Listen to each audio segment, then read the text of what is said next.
अस्सलाम वालेकुम। अच्छा जी, हम लोगों ने IE16 की जो लास्ट क्लास थी वो फर्स्ट क्लास ही थी। आज सेकंड क्लास हम जा रहे हैं IE16 की। सबसे पहले क्विकली रिवाइज कर लेते हैं। प्रॉपर्टी, प्लांट, इक्विपमेंट, ठीक है जी, यहाँ तक साथ हैं आप। हमने बात की थी प्रॉपर्टी, प्लांट एंड इक्विपमेंट के हवाले से। प्रॉपर्टी की जब हमने बात की तो हमने कहा प्रॉपर्टी में आता है क्या, land and building. Sir plant से मुराद क्या होता है, मशीनरी। इक्विपमेंट से भी मुराद क्या है, मशीनरीज। प्लांट से मुराद वो मशीनरीज जो कि इस्तेमाल होगी किधर, बोलिए, प्रोडक्शन पर्पस में। प्रोडक्शन पर्पस में जो भी मशीनरी इस्तेमाल हो रही है उसको हम किस हेड में लेके जाएंगे, प्लांट में। और वो सारी मशीनरी जो कि अदर देन प्रोडक्शन पर्पस इस्तेमाल हो रही है उसको हम लोग कहाँ पे लेके जाएंगे, बोलिए, इक्विपमेंट में। Done. This is PPE।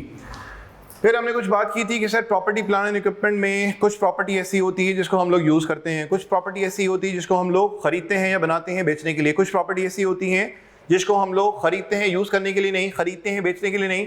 Sir हम खरीदते हैं उसको रेंट आउट करने के लिए, या तो हम खरीदते हैं उसकी वैल्यू एप्रिसिएशन के लिए, राइट, जिसके लिए हमारा स्टैंडर्ड कौन सा लग जाता है, IS 40 लगता है। अगर हमने खरीदी है प्रॉपर्टी बेचने के लिए तो IS 2 लग जाता है, और अगर हम लोगों ने प्रॉपर्टी खरीदी है उसको यूज करेंगे तो कौन सा स्टैंडर्ड लगता है, IS 16 लग जाता है। अच्छा जी,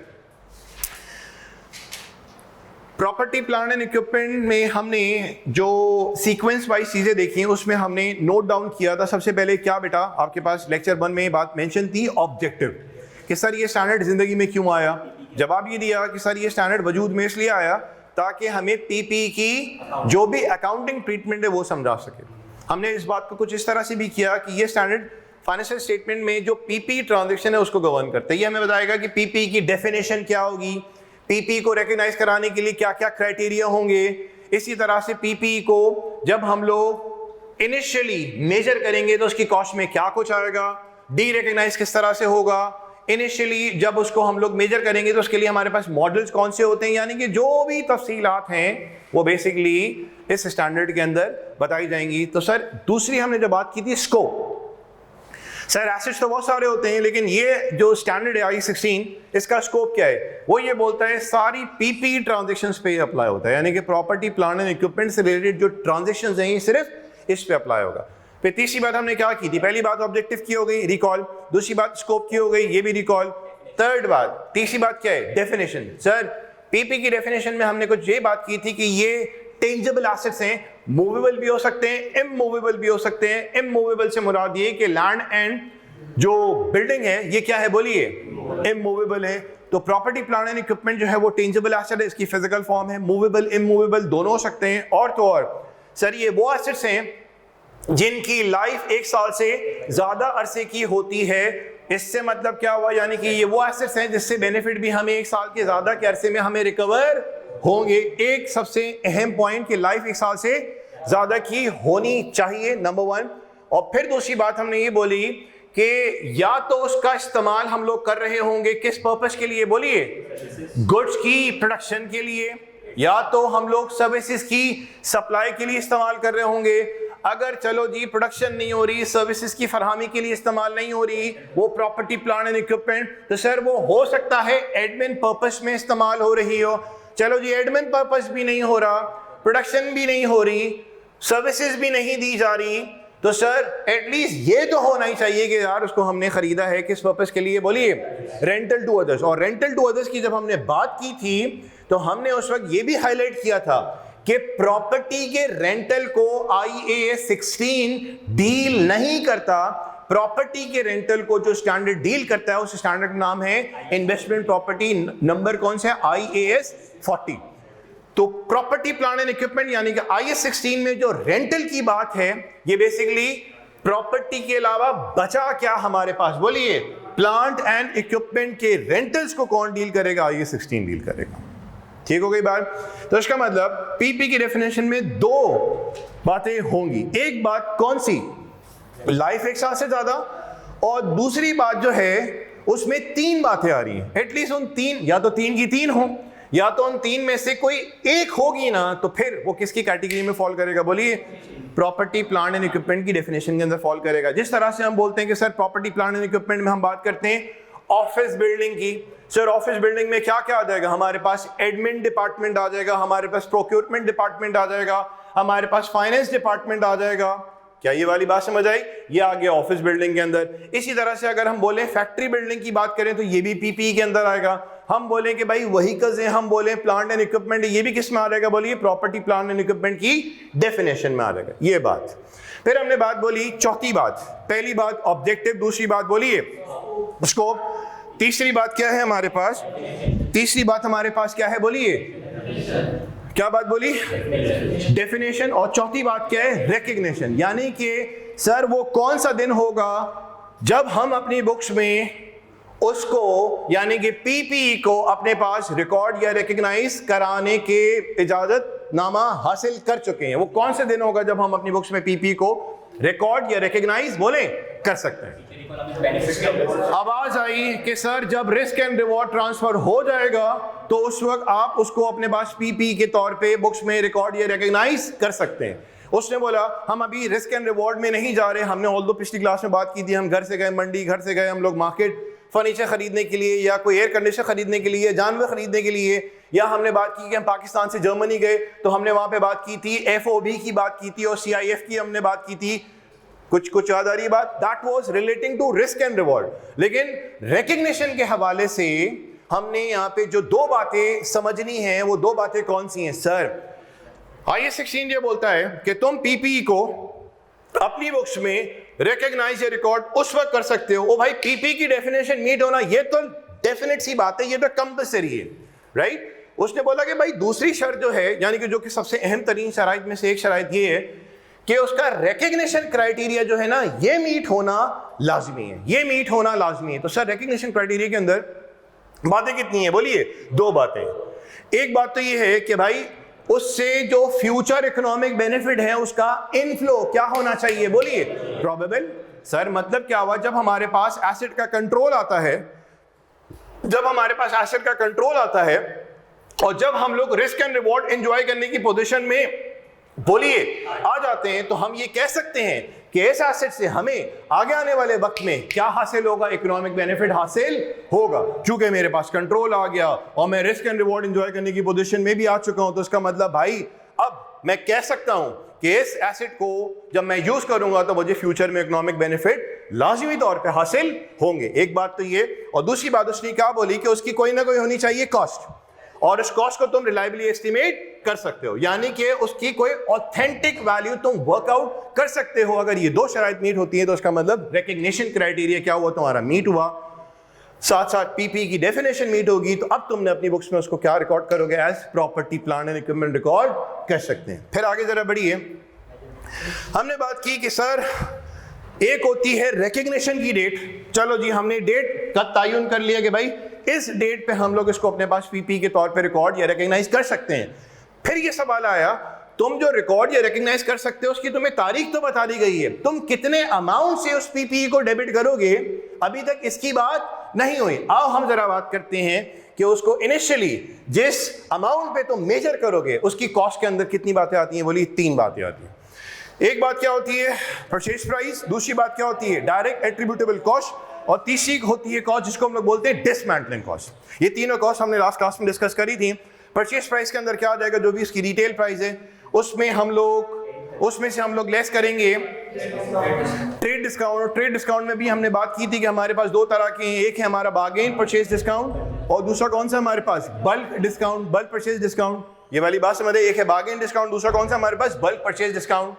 अगर इस तरह का डिस्काउंट हमें मिला है पीपीई को खरीदते वक्त तो हम लोग क्या करेंगे?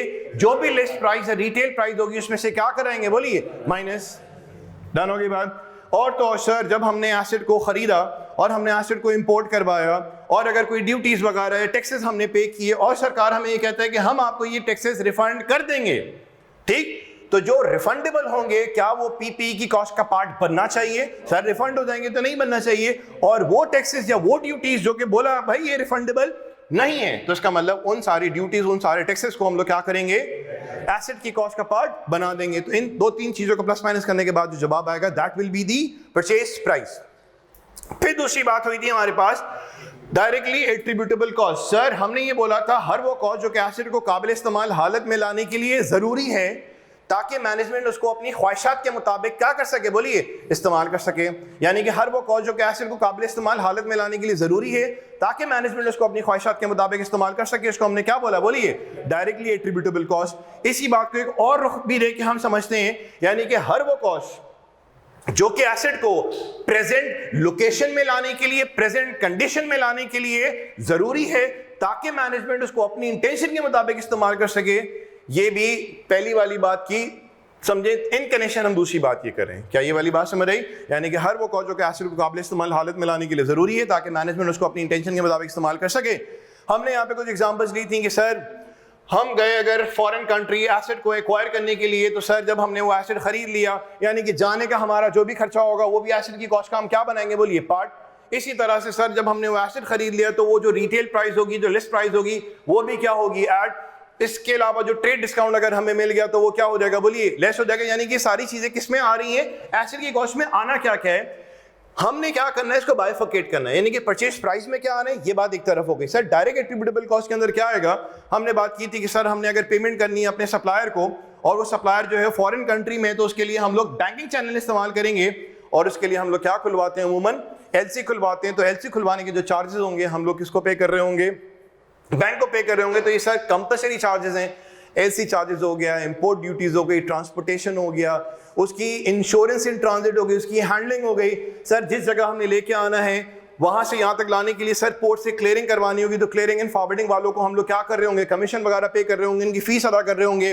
फिर सर वो ट्रक से लोड अनलोड होके हमारे प्रेमिसेस तक आ रहा होगा, हमने अपने प्रेमिसेस पे लाके उसकी क्या करनी होगी, बोलिए, इंस्टॉलेशन करनी होगी। लेकिन सर इंस्टॉलेशन करने से पहले उस जगह का तयन किया जाएगा जहां पे उस एसेट को हमने रखना है, राइट। उसके लिए हम लोग क्या कर रहे होते हैं, साइट प्रिपरेशन कर रहे होते हैं। साइट प्रिपरेशन में हमारा प्लम्बर, मिस्त्री, कारपेंटर, इस तरह की हम लोग सहूलियात ले रहे होते हैं ताकि उस चीज को हम बना सकें, और जब वो चीज रेडी हो जाए तो उस एसेट को वहां पे हम लोग क्या करें, बोलिए, इंस्टॉल कर लें। और इंस्टॉल करने के बाद सर उसको क्या करते हैं, काबिल इस्तेमाल हालत में लाने से पहले, यानी कि कमर्शियल प्रोडक्शन शुरू करने से पहले हम लोग क्या करते हैं, उसका टेस्ट रन करते हैं। तो टेस्ट रन की भी जो भी कॉस्ट होगी वो भी एसिड की कॉस्ट का क्या बन जाएगा, बोलिए, पार्ट बन जाएगा। और इस तरह की हमारे पास कुछ कॉस्ट आती है जिसको हम लोग नाम क्या देते हैं, बोलिए, डायरेक्टली एट्रीब्यूटेबल कॉस्ट का नाम देते हैं।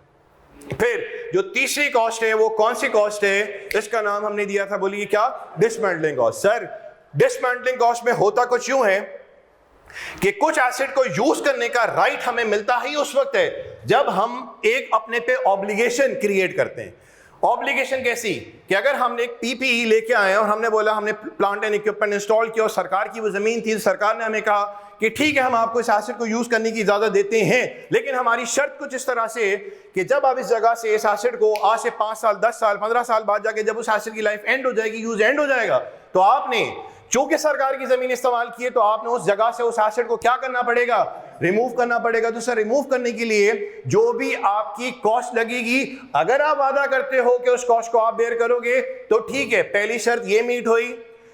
दूसरी बात क्या, उस जगह से उस मलबे को, उस पूरे इक्विपमेंट को या प्लांट को, प्रॉपर्टी को आपने क्या करना पड़ेगा, प्लांट को हमने वहां से रिमूव करना पड़ेगा। यानी कि उसकी अनइंस्टॉलेशन पे जो खर्चा होगा आप बेयर करोगे, उसको वहां से रिमूव करना है, जो खर्चा होगा आप बेयर करेंगे। और तो और जिस जगह आप उस प्लांट एंड मशीनरी को इस्तेमाल कर रहे थे, सरकार की जमीन थी, वहां पे जो भी डैमेजेस हुए हैं उसको रीस्टोर करने से रिलेटेड जो भी कॉस्ट होगी वो भी अगर आप बेयर करेंगे। तो अगर ये 3 सवाल का जवाब आप हाँ में देते हो, एग्री करते हो, तो ठीक है, हम आपको इस चीज का इजाजतनामा देते हैं कि आप अपने उस प्लांट को वहां पे इंस्टॉल करें और जिस पर्पस के लिए आप वो प्लांट लेके आए उसको आप यूज कर सकें ताकि उसका फायदा आप हासिल कर सकें।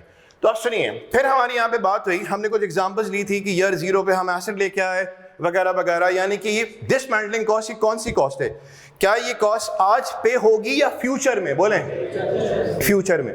लेक्चर 1 के अंदर हमने सारा डिस्कशन किया हुआ था, तो मैं एक एक पॉइंट यहाँ पे दोबारा से डिस्कस नहीं करना चाह रहा, सिर्फ एक आइडिया दे रहा हूँ कि डिसमेंटलिंग कॉस्ट बेसिकली क्या है, बोलिए, फ्यूचर कॉस्ट है।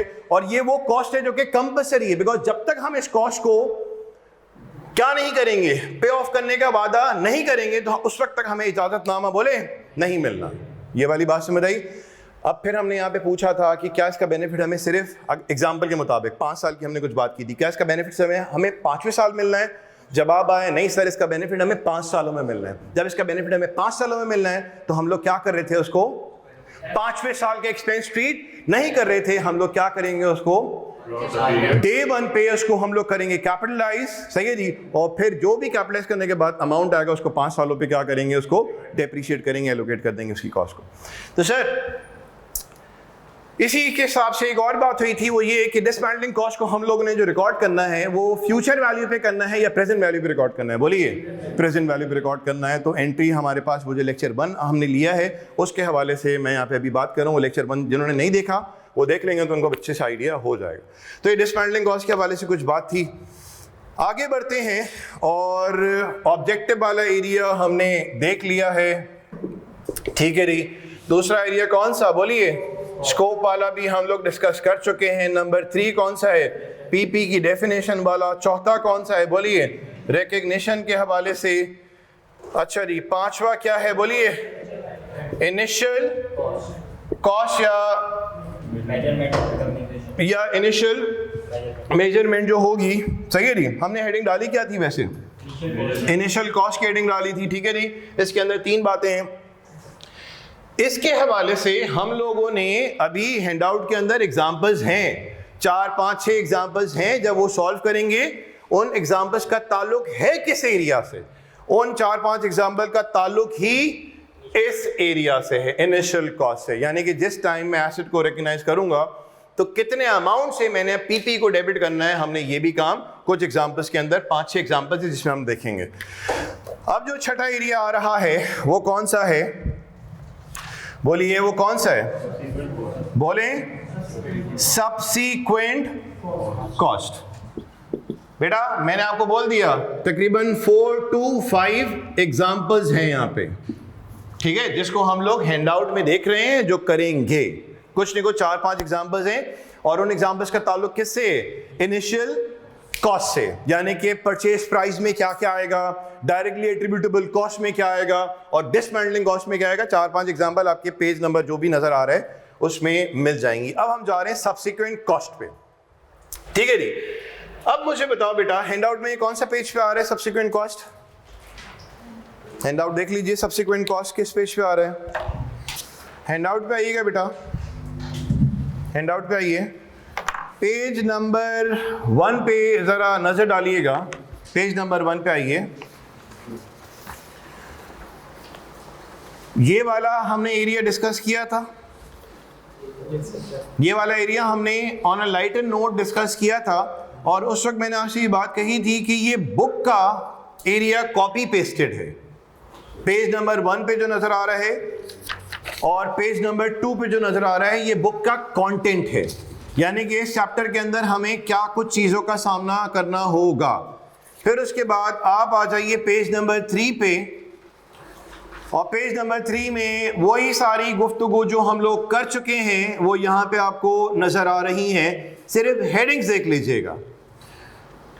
इंट्रोडक्शन में PPE are companies long term asset, tangible fixed asset that are vital to business operation and can not be easily liquidated. इसको आसानी से हम बेच के पैसा हासिल नहीं कर सकते।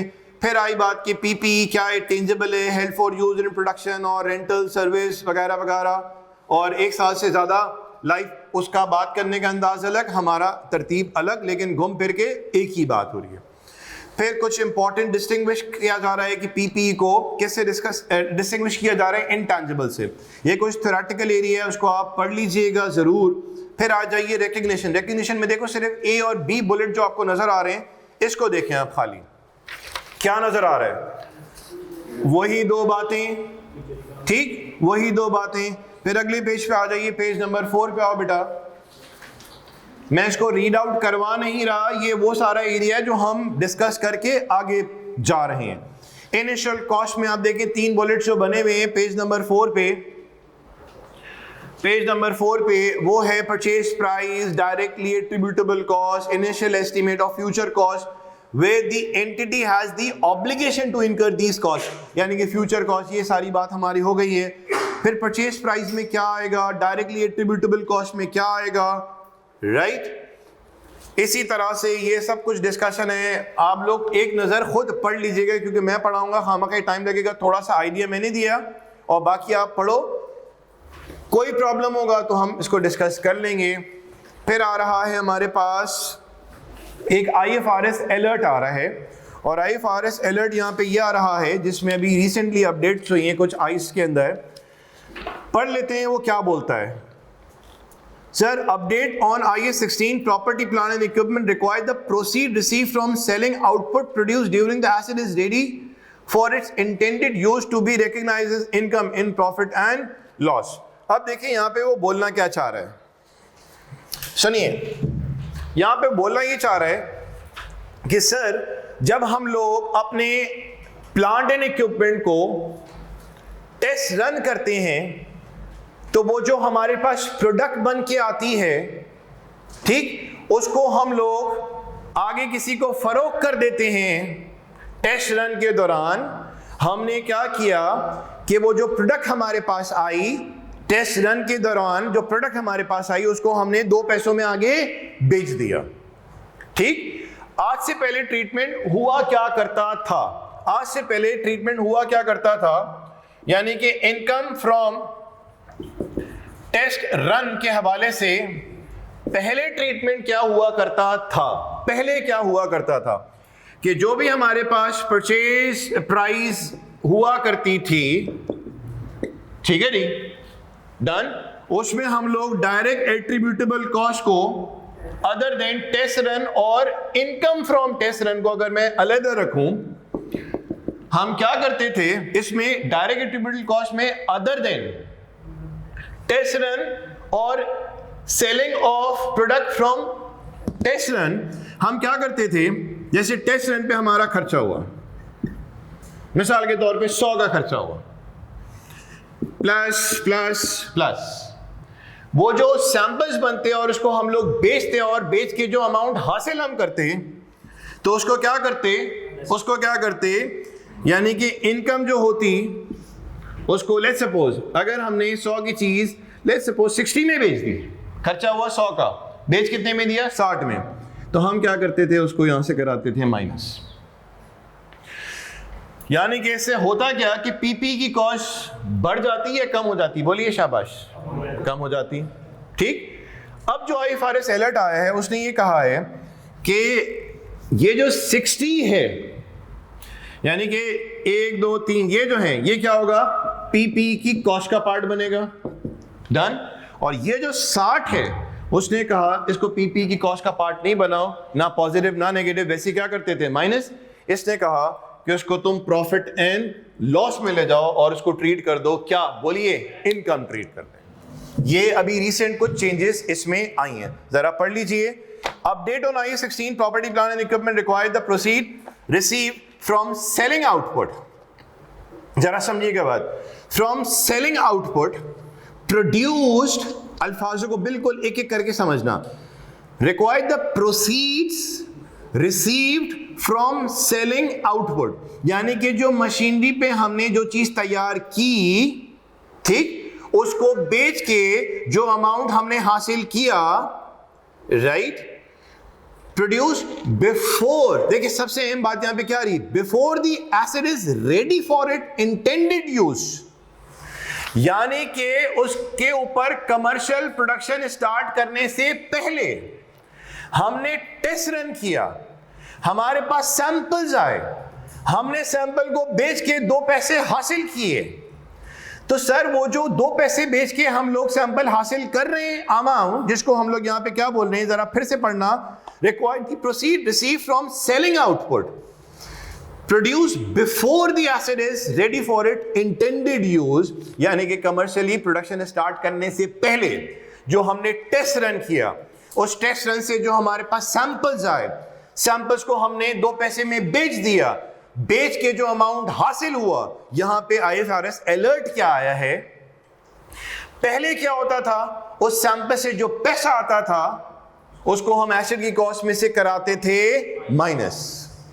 उसने कहा कि अब उसका तुमने क्या करना है, बोलिए, उसको रिकॉग्नाइज करना है एज, बोलिए, income in the profit and loss, यानी कि जो इनकम आ रही होगी टेस्ट रन पे जो खर्चा है वो तो एसेट की कॉस्ट का पार्ट बनेगा, और टेस्ट रन से जो सैंपल्स आए उन सैंपल्स को बेच के जो तुम 2 पैसा हासिल कर रहे हो, राइट, 100 खर्चा हुआ 100 रिकवर हुआ, 100 खर्चा हुआ 60 रिकवर हुआ, 100 खर्चा हुआ 200 रिकवर हुआ, जो भी रिकवरी हो रही है आज से पहले उसको तुम एसिड की कॉस्ट में से क्या करते थे, माइनस। अब उसने कहा कि माइनस नहीं करना, तुमने उसको इनकम के तौर पे प्रॉफिट एंड लॉस में ले जाना है। डन। आगे बढ़िए। डिसमेंटलिंग कॉस्ट की हमने यहाँ पे कुछ बात की थी। अभी हम अगला एरिया जो है उसको एक साथ शुरू करेंगे, जो सब्सिक्वेंट कॉस्ट पे हमारी अब क्लास में आज बात होगी, लेकिन रुक जाइए। डिसमेंटलिंग कॉस्ट, जिसको डीकमीशनिंग कॉस्ट भी बोला जाता है, जिसको साइड रिस्टोरेशन कॉस्ट भी बोला जाता है। सर ये है क्या? The ownership of an asset may come with an obligation, यानी कि कुछ एसेट की ओनरशिप आएगी ही इसी जिम्मेदारी के साथ कि भाई बात सुन, तू डिसमेंटल करेगा, तू रिमूव करेगा और तू जगह को रिस्टोर करेगा। यानी कि कुछ एसेट की हमारे पास ओनरशिप आती ही उस वक्त है जब हम लोग अपनी एक ऑब्लिगेशन क्रिएट कर लेते हैं कि भाई आज से 5 साल या 10 साल बाद जब एसेट की लाइफ एंड हो जाएगी, यूज एंड हो जाएगा, तो उस वक्त क्या कराया जाएगा, उसको डिसमेंटल करेंगे, उसको फिर क्या करेंगे, वहां से रिमूव करेंगे, और तो और जिस जगह वो एसेट हमने लगाया हुआ था उसको क्या करना पड़ेगा, बोलिए, रिस्टोर करना पड़ेगा। जो भी नुकसानात हुए हैं उस प्रॉपर्टी को यूज करने की वजह से रिस्टोर करेंगे। तो कुछ एसेट मांगते ही बोलते हैं क्या, 3 कंडीशन बोलते हैं फुलफिल करोगे तो फिर तुम्हारे पास उस एसेट को यूज करने की क्या आएगी, बोलिए, ओनरशिप आएगी। ये वाली बात समझ आ रही है? On which it is located at some stage in the future, यानी कि ये वो कॉस्ट है जो कि फ्यूचर में कुछ हमारी ऐसी बात हो चुकी है। दिस ऑब्लिगेशन में arise simply by purchasing the asset, या तो ये ऑब्लिगेशन अराइज होगी जब हमने एसेट खरीदा, ठीक, अगर खरीदते वक्त नहीं तो वो क्या बोल सकता है, या तो यूज करोगे तो उस वक्त ऑब्लिगेशन क्रिएट होगी, या तो खरीदोगे तो उस वक्त ऑब्लिगेशन क्रिएट होगी। बेटा बात समझ आई? दूसरी बात ये बोलता है it is the only cost that is incurred in future but will be capitalised today, यानी कि ये वो कॉस्ट है आज इनकर नहीं होनी। मेरे भाई लेक्चर 1 के अंदर हमने बड़ी बात से बात की थी कि ये जो कॉस्ट है, जो हमने 10 मिलियन की बात की थी, ये वो कॉस्ट है जो कि ईयर 0 पे इनकर नहीं होगी। ये कब इनकर होगी, बोलिए, ईयर 5 पे इनकर होगी। ये वाली बात समझ आई? तो सर क्या इस कॉस्ट को हम लोग फ्यूचर कॉस्ट बोले? बिल्कुल फ्यूचर कॉस्ट बोलेंगे। तो क्या ये कॉस्ट हमारी पहले साल इनकर होगी या 5वें साल? सर 5वें साल इनकर होगी, लेकिन ये कॉस्ट इनकर होगी, ये ऑब्लिगेशन हमारी क्रिएट हो रही है कि हमने ये लाजमी तौर पे कॉस्ट बेयर करनी है। तो क्या सॉरी क्या इसको हम लोग कैपिटलाइज करेंगे, एक्सपेंस आउट करेंगे? बोलिए, कैपिटलाइज करेंगे। इसकी तफसीली गुफ्तगू हम लोग ऑलरेडी कर चुके हैं, मैं बार बार उस पर नहीं जा रहा। और दीज कॉस्ट में बी एस्टिमेटेड, याद करें एस्टिमेटेड कोई वही अल्फाज सारे जोड़ रहे होंगे, हमने भाई एस्टिमेट करवाया। हमने लास्ट टाइम जब बात की डिसमेंटलिंग की तो पूरा एक सिनेरियो बनाया था कि हम गए तो उसने बोला भाई एनओसी देंगे तो ये होगा तो वो होगा, वो क्लास लेक्चर 1 में समझ आ जाएगा। And included in the cost of the asset eight, क्या लिखी हुई बात, बोलिए, प्रेजेंट वैल्यू। याद आ गई बात? यानी कि पिछले काम जो किया था डिसमेंटलिंग के हवाले से उसका पूरा कंक्लूजन यहाँ पे आपको नजर आ रहा है। एग्जांपल्स लिखी हुई है, nuclear power plant, radio active product manufacturing, OGDC plant और पीपीएल एक्सेट्रास, यानी कि प्लांट एंड मशीनरीज की बात हो रही है। आगे देखें, फिर प्रैक्टिस क्वेश्चन शुरू हो रहे हैं पेज नंबर 5 पे। जो मैं बात कर रहा था कि इनिशियल कॉस्ट के अंदर 4 से 5 सवाल आएंगे, एक सवाल ये देखेंगे, उसके बाद देखिए पेज नंबर 6 पे एक और सवाल नजर आ रहा है ये भी करेंगे। और पेज नंबर 5 पे जो आपको सवाल नजर आया उसकी सिर्फ रिक्वायरमेंट पढ़ो, आप सिर्फ रिक्वायरमेंट पढ़े। आप क्या है, calculate acquisition cost of server to Nippon, यानी कि जिस टाइम हमने एक्वायर किया उसको कितने से कैपिटलाइज करना है, कितने से डेबिट करना है, ये मालूम हो रहा है, सिनेरियो दिया हुआ है। इसके बाद पेज नंबर 6 पे जो सवाल है उसमें देखें, again calculate the cost to be capitalise to the plant account, यानी कि प्लांट अकाउंट में वो अमाउंट जिसको हमने कैपिटलाइज करना है वो कितने से करना है। फिर जरा पेज 7 पे आइए, यहाँ पे देखो एक और एग्जांपल आ रही है, क्या लिखा हुआ है, एग्जांपल जरा पढ़िए, रिक्वायरमेंट पढ़ना, खाली requirement. Calculate the cost of the plant on it's initial recognition, ठीक है जी, ये तीसरा सवाल आया। फिर एक और एग्जांपल आ रही है अरमान एंटरप्राइज के नाम से। फिर देखो यहाँ पे क्या रिक्वायरमेंट है, बिल्कुल बॉटम पे देखें, calculate the cost at which machine should be debited, जो हमने बात की थी कि पीपी को हमने डेबिट यहाँ पे करना कितने से। फिर इसके बाद एक और एग्जांपल आ रही है, बोलिए क्या है, जर्नल, ये आप देखो रोड इंटरनेशनल लिमिटेड के नाम से सवाल आ रहे हैं, journalised transaction related to tearing vehicles.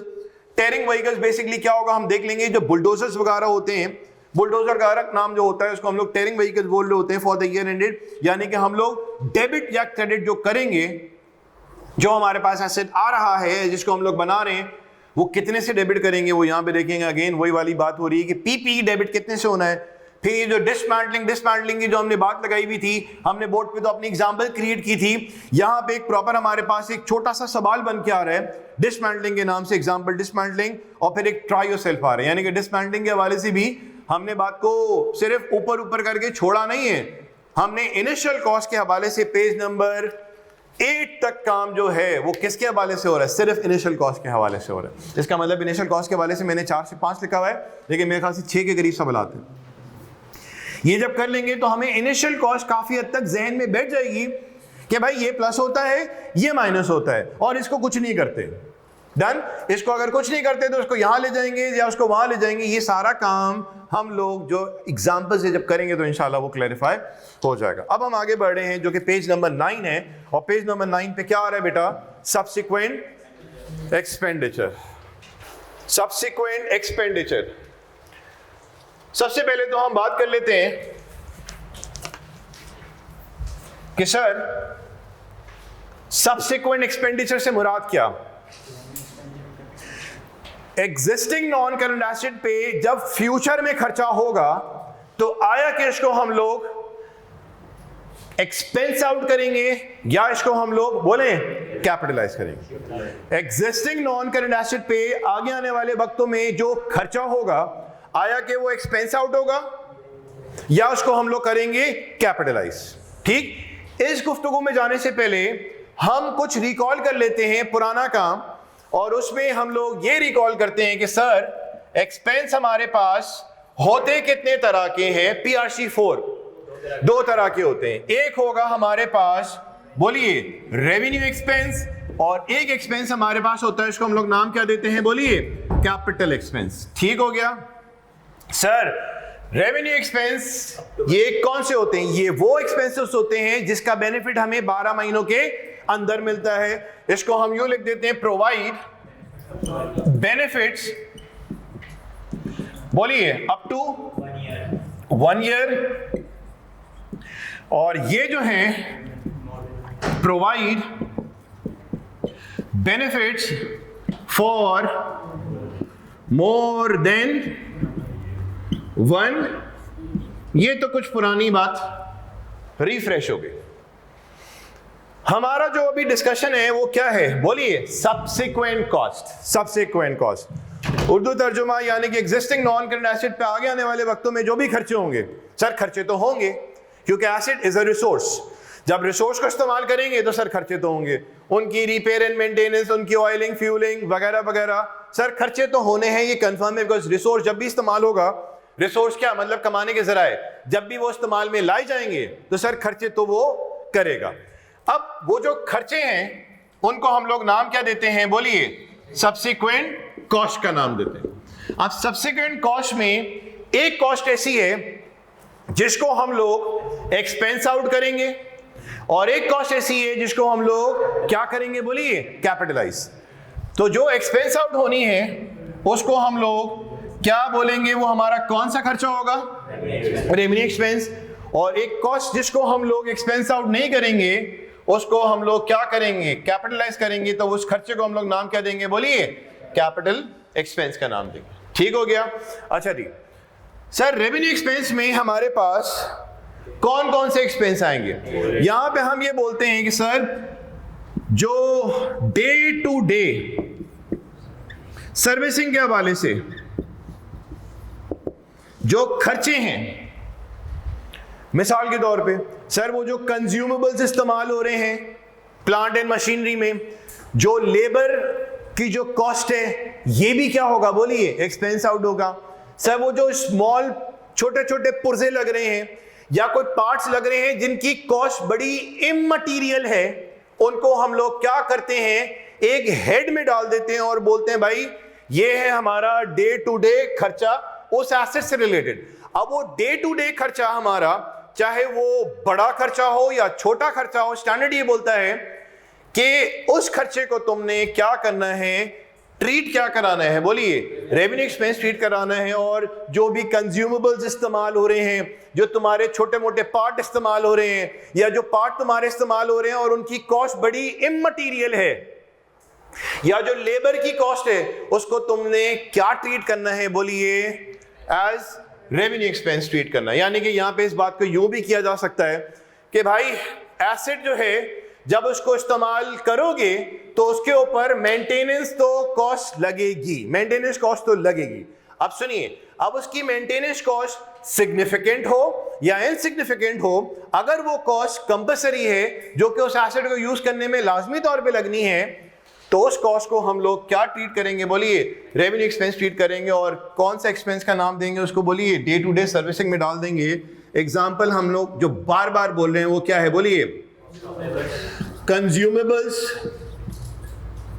इसी तरह से और क्या बात बोली थी? कॉस्ट ऑफ लेबर हो गया, और स्मॉल पार्ट्स हो गए, एटसेट्रा। सिंपल बात रखें।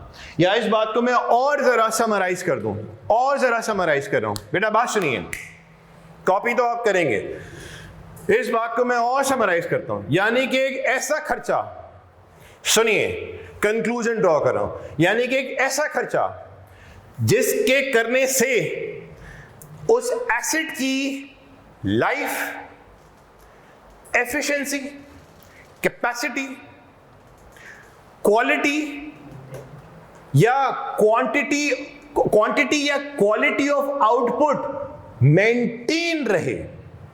आई रिपीट, सर एक ऐसा खर्चा, अल्फाजों को जरा समझिएगा, एक ऐसा खर्चा जिससे, जिस एसेट पे खर्चा हो रहा है ना, ये मैं उसकी बात कर रहा हूं, एक ऐसा खर्चा जिसके करने से उस पीपीई की लाइफ 1, कैपेसिटी 2, एफिशिएंसी 3, ठीक। चौथी बात क्या बोली थी? क्वालिटी या क्वांटिटी? क्वांटिटी, ठीक। या क्वालिटी ऑफ आउटपुट मेंटेन रही। Life, capacity, efficiency.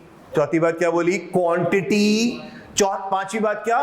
Quality of, यानी कि प्रोडक्ट की क्वालिटी का मयार अगर बरकरार रहा तो जो भी खर्चा हो रहा है उसको हम लोग क्या ट्रीट करेंगे? बोले, रेवेन्यू एक्सपेंस। मतलब इसको हम प्रॉफिट एंड लॉस में चार्ज करेंगे, मतलब इसको हम लोग एक्सपेंस आउट करेंगे। क्या ये बात समझ आई? एक्सपेंस आउट करेंगे या चार्ज करेंगे? एक बात आई होप आपके दिमाग में बात। सर लाइफ खर्चा किया, लाइफ वहीं की वहीं है। सर कैपेसिटी में भी कोई इजाफा नहीं हुआ, एफिशिएंसी भी वहीं की वहीं है। अगर नहीं करूंगा तो लाइफ गिर जाएगी, कैपेसिटी गिर जाएगी, एफिशिएंसी गिर जाएगी, क्वालिटी में क्या आ जाएगा? डिक्रीज आ जाएगा।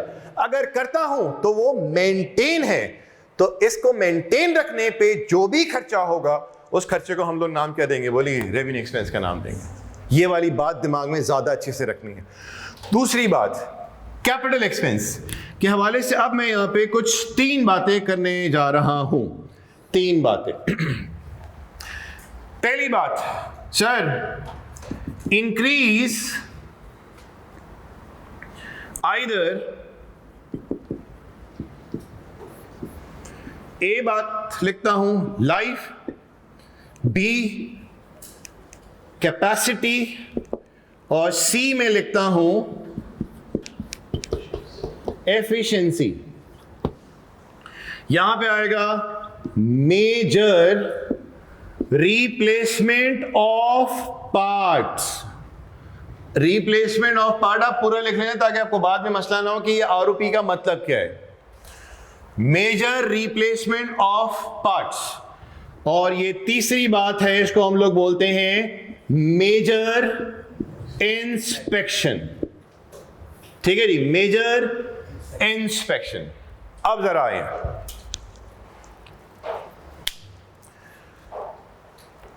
ठीक है जी। सर अब एक ऐसा खर्चा हुआ एग्जिस्टिंग नॉन करंट एसेट पे, एक ऐसा खर्चा हुआ।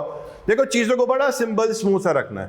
इसको जो भी मैंने लिखा, मैंने आखिरी में जो बात की वो बस जहन में रखनी है कि भाई खर्चा हो रहा है लाइफ, कैपेसिटी, एफिशिएंसी या क्वांटिटी या क्वालिटी ऑफ आउटपुट। यार जो पहले थे अब भी वही है, तो इसका मतलब रेवेन्यू एक्सपेंस, मतलब प्रॉफिट एंड लॉस में एक्सपेंस मारो, ठीक, प्रॉफिट एंड लॉस में चार्ज करो। खुलासा सर कैपिटल एक्सपेंस में अब हमारे पास आ रही हैं कुछ 3 बातें। इंक्रीज आइदर, देखते हैं क्या, मेजर रिप्लेसमेंट ऑफ पार्ट, और फिर क्या आ रहा है? बोलिए हमारे पास मेजर इंस्पेक्शन। अब सुनिए, सर मैंने खर्चा किया एग्जिस्टिंग नॉन करंट एसेट पे, उसकी लाइफ रिमेनिंग जो रह गई थी वो थी 10 साल। खर्चा करने की वजह से सर अब उसकी लाइफ जो रह गई थी रिमेनिंग 10 साल, रिमेनिंग जो रह गई थी 10 साल, खर्चा करने की वजह से उसकी जो रिमेनिंग लाइफ है ना उसमें 2 साल का मजीद इजाफा हो गया। तो अब जो रिमेनिंग लाइफ हो गई है उस खर्चे के बाद वो कितनी हो गई है बोलिए? 12 साल। तो इसका मतलब अगर वो खर्चा नहीं होता तो उसका बेनिफिट हमें कितने सालों तक मिलना था? बोले 10 साल। लेकिन चूंकि खर्चा हो गया तो अब वो इजाफी 2 साल हमें मजीद फायदे देगा। क्या ये वाली बात समझ आई? तो वो जो मजीद हमें 2 साल इजाफी बेनिफिट मिल रहे हैं इस तरह के खर्चे करने की वजह से, तो उस खर्चे को हम लोग क्या करेंगे? बोलिए कैपिटलाइज करेंगे। और खर्चे का नाम क्या हम देंगे? बोलिए कैपिटल एक्सपेंस का नाम देंगे। डन। दूसरी बात, सर हमारे पास एक फ्लोर है, हमने सोचा कि यार एक और फ्लोर बना लेते हैं। एक फ्लोर को हमने दिया हुआ था रेंट पे, या एक हमने मिसाल के तौर पे हमारे पास कोई यांगो करके गाड़ी थी या कोई ट्रक था या कोई बस सर्विस थी, हमने बोला भाई इसके साथ हम एक और ट्रॉली टाइप निकाल देते हैं ताकि हम लोग जहां 5 लोगों को ट्रांसपोर्टेशन प्रोवाइड कर सकते हैं उस कार्ट को अगर थोड़ा सा और एक्सटेंड कर लें या व्हीकल को थोड़ा सा और एक्सटेंड कर लें, ये एक फ्लोर के बजाय दूसरा फ्लोर बना लें, दूसरे के बजाय तीसरा फ्लोर बना लें। ठीक, इससे हो क्या रहा है सर? हमारी कैपेसिटी बढ़ी है। कैपेसिटी बढ़ेगी तो ज्यादा लोग फायदे हासिल कर सकेंगे, ज्यादा बिजनेस जनरेट होगा, ज्यादा कैश इनफ्लोज होंगे as compare to previous, right? तो इसका मतलब खर्चा करने की वजह से अगर कैपेसिटी बढ़ रही है और कैपेसिटी बढ़ रही है तो इसका मतलब हमारे पास कैश के इनफ्लोज में क्या होना है? बोलिए इजाफा होना है। तो सर इस तरह के खर्चे को भी हम लोग नाम क्या देंगे? बोलिए कैपिटल एक्सपेंस। इससे मतलब क्या हो रही है? हमारी कैपेसिटी बढ़ रही। तीसरी बात, सर मशीनरी चलती थी हमारे पास 1 घंटे तो 10 यूनिट बनते थे। सर अब हमने ऐसा खर्चा किया जो मशीनरी चलती है 1 घंटे लेकिन 10 यूनिट नहीं सर 15 यूनिट बनते हैं। इसका मतलब हमारी सर एफिशिएंसी क्या होगी? बोलिए बढ़ गई। तो इसका मतलब सुनो एक बात बताऊं, जो मैं बात कर रहा हूं और जो मैं आगे भी जो 2 बात करूंगा उनका खुलासा मैं आपको 2-3 अल्फाज में बयान करता हूं। खर्चा, इस साइड पे आ जाता हूं ताकि मैं इसकी बात करूं। खर्चा जिसके करने से 3 अल्फाज बोलूंगा, ठीक? और 3 अल्फाज बड़े जिंदगी में अहम भी रखते हैं। रेवेन्यू, अर्निंग, एक तो होता है ना हाँ हाँ हाँ उमर भाई हंस रहे हैं, और फिर होता है अल्लाह ना करे किसी के साथ ऐसा हो वो ना ना ना वाली बात। रेवेन्यू, अर्निंग, कैपेसिटी अगर मेंटेन है, मैं इस तरफ ही आ रहा हूं खिंचा खिंचा। कौन सा खर्चा? Revenue, expense. मैंने 3 अल्फाज बोले, रेवेन्यू, अर्निंग, कैपेसिटी। खर्चा किया, ठीक? आसान से आसान अल्फाज, revenue, earning, capacity, revenue, earning, capacity, revenue, earning, capacity. अगर उस खर्चे से रेवेन्यू, अर्निंग, कैपेसिटी मेंटेन है तो आप मुझे बताइए मैं कहाँ जा रहा हूँ? रेवेन्यू, अर्निंग, कैपेसिटी में इजाफा हो गया तो मैं यहाँ पे जा रहा हूँ। थोड़ी सी हमने लंबी भी की थी, लाइफ बढ़ गई, life, efficiency, capacity, quantity, quality, मतलब ये बहुत सारी बातें हो रही हैं। हमने उन बातों को, यार ये पता है इसलिए जरूरी है, PRC 4 में जब हमने पढ़ा था ना यार, वो खर्चे जिसका बेनिफिट हमें, वो ऊपर वाली बात, ठीक? अभी यहाँ पे चूंकि हम IAS पढ़ रहे हैं और IAS के अंदर हमें एक डिटेल डिस्कशन जरूरी है, तो इसीलिए मैं यहाँ रुक के जो है ना थोड़ी सी तफसीली बात कर रहा हूँ, अदरवाइज इस पे इतना टाइम लगना नहीं चाहिए। मैं भी टाइम नहीं लगाता अगर शुरू के ऊपर, तो हाँ भाई एक रेवेन्यू एक्सपेंस होता है, कैपिटल एक्सपेंस, चलिए जी रिकॉल हो गया, अब हम आगे बढ़ते हैं। कुछ भी नया नहीं है, लेकिन कुछ नया था इसमें, मेरे ख्याल से भी आपको समझ आ रहा होगा। और मेन चीज क्या है कि वो नॉलेज जो मैं आपको प्रोवाइड कर रहा हूँ, जो स्टैंडर्ड में मेंशन है, वो जहनों में आपके बैठ जाए ना तो फिर मजा। अब देखिए, लाइफ, कैपेसिटी, एफिशिएंसी, इसका जो अकाउंटिंग ट्रीटमेंट होगा, मेरे पास जगह नहीं है, इसके नीचे जरा एरो डालें, डाउनवर्ड एरो डालें, डाउनवर्ड एरो डालें और लिखिए। समझ गए क्या मैं बोल रहा हूं बेटा? इसके नीचे ये जो है ना, जैसे इंक्रीज आइदर, ये 3 बातें हैं, फिर डाउनवर्ड एरो डालें और लिखें add to book value, add to book value, add to book value and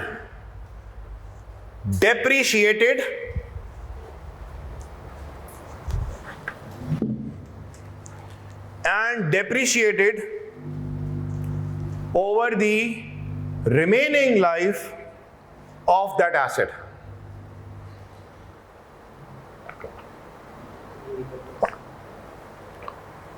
क्या ये वाली बात समझ आई? मैं बोलना क्या चाह रहा हूं सर, ये जो खर्चा हुआ ना, एक बात तो बोल दी भाई, कैपिटलाइज होगा, कैपिटलाइज होगा, कैपिटलाइज होगा, अकाउंटिंग ट्रीटमेंट कैपिटलाइज होगा सर। और क्या बोला, जो भी खर्चा है वो बुक वैल्यू जो आ रही होगी, मैंने बोला एग्जिस्टिंग एसेट की बात हो रही है, उसमें खर्चा हो रहा है, क्या हो जाएगा बुक वैल्यू में, वो अमाउंट क्या हो जाएगा, बोले ऐड हो जाएगा। डन। ऐड होने के बाद जो भी उस एसेट की रिमेनिंग लाइफ रह गई है ना, उसके मुताबिक हम लोग क्या करेंगे, डेप्रिशिएट करेंगे। तो देखो अब जरा पढ़ो क्या लिखी बात, added to book value and depreciated over the remaining life of that asset. Clear? ये है इसका अकाउंटिंग ट्रीटमेंट। डन। अब आ जाइए बात करते हैं major replacement of part. Sir ये जो स्मॉल इममटीरियल रिप्लेसमेंट ऑफ जो पार्ट्स होते हैं ना, जो स्मॉल पार्ट का रिप्लेसमेंट हुआ या पार्ट रिप्लेस हुए, बड़ा पार्ट था, सही है जी, और पार्ट तो बड़ा था लेकिन इममटीरियल था, तो उसके लिए इधर आओ। डन। यहां पे उसने टॉप पे ही बोल दिया, पार्ट जो रिप्लेस हो रहा है वो मेजर पार्ट अगर होगा ना, तो उसको तुमने क्या करना है, बोलिए कैपिटलाइज करना है। यानी कि स्मॉल पार्ट की जो रिप्लेसमेंट होनी है, जाने दो भाई, जाने दो, यहां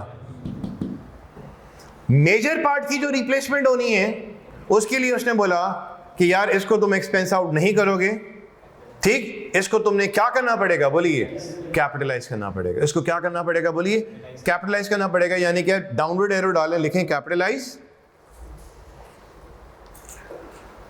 ठीक है जी, ये तो हमने कर दिया। फिर कैपिटलाइज के नीचे एक और एरो डालें या इसी के साथ लिख दें, चलो कैपिटलाइज लिख दिया, capitalise and added to book value, capitalize and added to book value, capitalize and added to book value, capitalize and added to book value, provided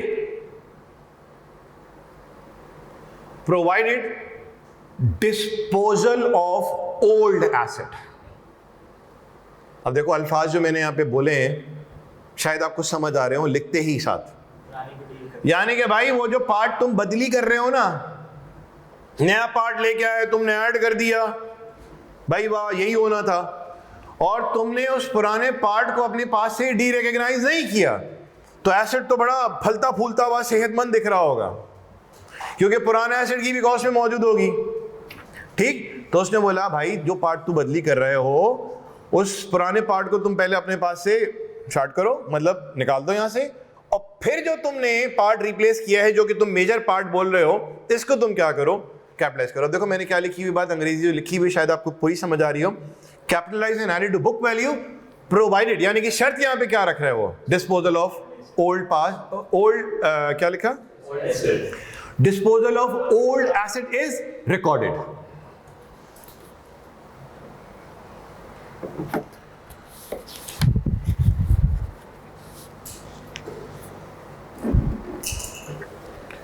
ठीक है जी। अब आ जाइए मेजर इंस्पेक्शन वाले एरिया पे। Major inspection done. अच्छा जी, कुछ एसेट इस नेचर के होते हैं जिनको यूज करने के लिए मेजर इंस्पेक्शन रिक्वायर्ड होती है। लाइक फॉर एग्जांपल ये जो एयरक्राफ्ट्स हैं, ये जो रोड पे चलने वाली बसेस हैं, क्या इनका सरकार के हुक्मनामे के मुताबिक हर 2 साल 3 साल या एविएशन लॉस के मुताबिक जहाज अगर इतने घंटे उड़ चुका है तो इतने घंटे उड़ान उड़ने के बाद उसकी जर्नल इंस्पेक्शन नहीं, मेजर इंस्पेक्शन हो।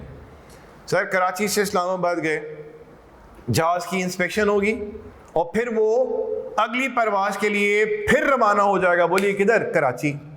एक मिसाल दे रहा हूं, कराची इस्लामाबाद, इस्लामाबाद कराची, कराची इस्लामाबाद, इस्लामाबाद लाहौर वगैरह वगैरह। तो सर क्या एक एयरपोर्ट से दूसरे पोर्ट पे जब वो जा रहा होगा, दूसरे से तीसरे पे वो जाएगा, तो क्या उस वक्त उनकी इंस्पेक्शन होती है या नहीं होती? बोलिए, होती है या नहीं होती? होती है। इस तरह की जो इंस्पेक्शन होती है, क्या इस पे खर्चा होता है? बोलो, बिल्कुल होगा। कुछ छोटे मोटे पार्ट बदली हो रहे होंगे, कुछ कंज्यूमेबल्स लग रहे होंगे, भाई मजदूर लगे, समझ आ रही? मैं देखो यहां पे जा रहा हूं, खुद ब खुद जा रहा हूं यहां पे। सर उस चीज को ऑपरेट करने के लिए वो एक रिसोर्स इस्तेमाल जब होगा तो खर्चे तो छोटे मोटे होने, और ये तो आए रोज के खर्चे हैं। ठीक, यहां एविएशन लॉस के मुताबिक ऐसी बात फेंक रहा हूं मैं, उन्होंने कहा कि भाई अगर जहाज जो है तकरीबन इतने ट्रिप कराची इस्लामाबाद के या इतने किलोमीटर ये यूज हो जाएगा उसका इंजन, या इतने किलोमीटर वो ट्रैवल कर लेगा, तो उसके बाद उसकी इंस्पेक्शन रिक्वायर्ड है। बसेस हर 3 साल बाद जाके उसकी मेजर इंस्पेक्शन होनी है। क्या इन 3 सालों में, क्या इस 3 सालों में बसेस की कोई इंस्पेक्शन नहीं हुई होगी? बिल्कुल हुई होगी सर। क्या एयरक्राफ्ट जो इस्तेमाल हो रहा था उसकी इंस्पेक्शन नहीं हुई होगी? सर लाजमी हुई होगी।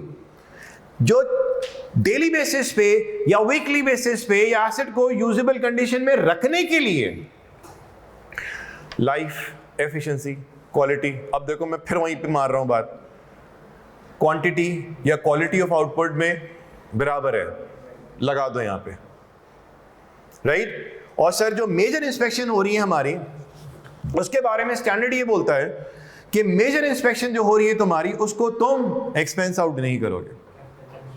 अब सर एक बस है हमारी, मिसाल के तौर पे वो 10 करोड़ की है, हर 3 साल में इंस्पेक्शन होती है as per the government rules, और इंस्पेक्शन में तकरीबन खर्चा होता है हमारा 10 लाख रुपए का, या हम बोलते हैं 12 लाख रुपए का खर्चा होता है हर 3 साल पे। बस की लाइफ मिसाल के तौर पे 10 साल है, इंस्पेक्शन जो होती है वो हर 2 साल में होती है, लेट्स सपोज। तो आप मुझे बताइए, क्या वो जो इंस्पेक्शन हम करवा रहे हैं स्टैंडर्ड के मुताबिक कैपिटलाइज करेंगे या नहीं करेंगे? करेंगे। क्या वो जब कैपिटलाइज होगा तो वो डेप्रिशिएट होगा? बोलो, डेप्रिशिएट होगा। तो डेप्रिशिएट जो करेंगे वो 10 सालों पे करेंगे या 2 साल पे करेंगे? बोलिए, 2 साल पे करेंगे। मेरे भाइयों, कुछ ये वाली बात समझ आई? यानी कि जो एसेट जिसकी मेजर इंस्पेक्शन कराई जा रही है, उसको तुम एसेट की रिमेनिंग लाइफ पे डेप्रिशिएट नहीं कर रहे होते। उमूमन क्या होता है कि उसकी इंस्पेक्शन पे अगर ज्यादा खर्चा हुआ तो उस खर्चे को तुम क्या करोगे, अलग से कैपिटलाइज कराओगे, नाम क्या दे रहे होगे, मेजर इंस्पेक्शन का, और उसको डेप्रिशिएट तुम 10 सालों पे नहीं करोगे। कितने सालों पे करोगे? 2 साल पे करोगे। इस बात को मजीद क्लैरिफाई करने के लिए हम जा रहे हैं पेज नंबर 10 पे, और इस हवाले से जरा कुछ बात कर लेते हैं मेजर इंस्पेक्शन को लेकर।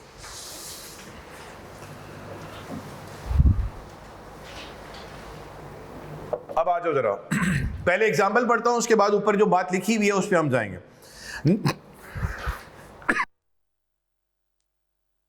New legislation was promulgated on 1st September 20X1, whereby all public transport buses are required to undergo regular major inspection every 2 years. यहां तक बात समझ आ गई?